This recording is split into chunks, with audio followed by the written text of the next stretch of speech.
Professor Cauvin, earlier this year, you organized the workshop Designing Aggressor Histories as part of the larger Aggressor project here. So maybe we could start with that. If you could tell us a bit about the workshop itself, its main goals, and what you hoped participants would take away from it, especially regarding the challenges of narrating aggression in public history. My initial interest in the project was more about the how-to, the methodology, how we design representations, how we work collaboratively to produce histories of aggressors. The first objective was to break boundaries between the disciplines, to have people who have been producing histories in museums, in textbooks, in media, working with scholars who have studied representation. So I think the first idea was to mix people, right, and to have this inclusive format.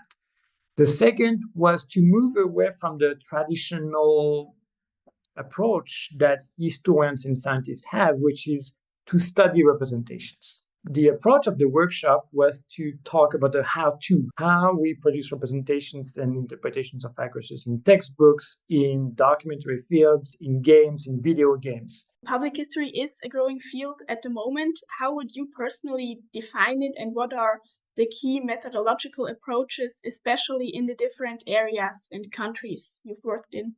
For me, public history is a process. It's a way of doing history that makes history accessible to a broader audience. Broader means beyond academic peers. The second is to make history more engaging and more relevant in the present, which is something that can be controversial because historians have been used to disconnect past and present.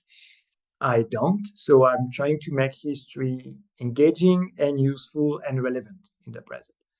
The third one is trying to make history with as many partners as possible. During the workshop, you introduced the concept of agonism as a way or a method for dealing with contested or painful histories. Could you tell us a bit more about how such an approach might help address conflicting memories without forcing a consensus?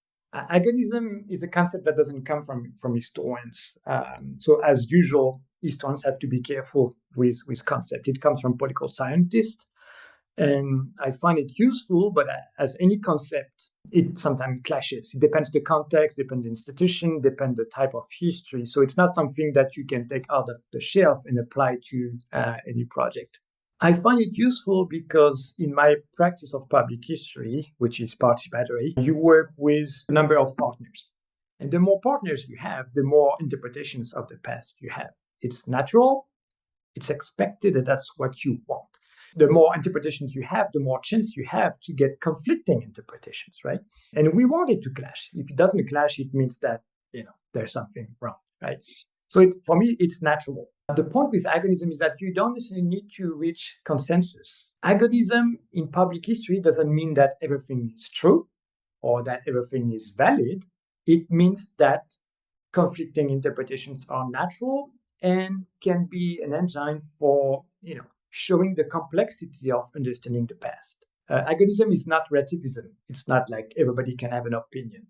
It means that we can build interpretations that conflict because the context is different, because the actors are different, because the sources are different. And I think we should not shy away from conflict. It leads to the question about should all perspectives be represented?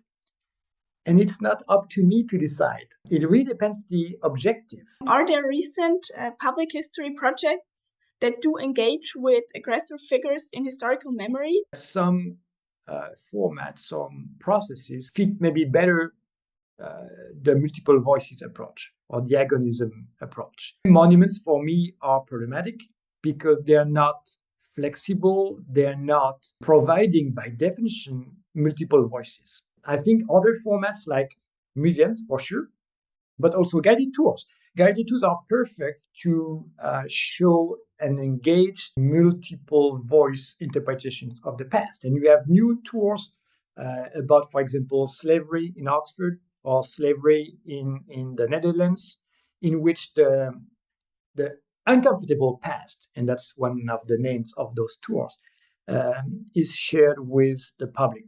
I think that where public history could help is designing formats that are participatory, collective, engaging, and show that interpreting the past is a constant conflict between historical narratives.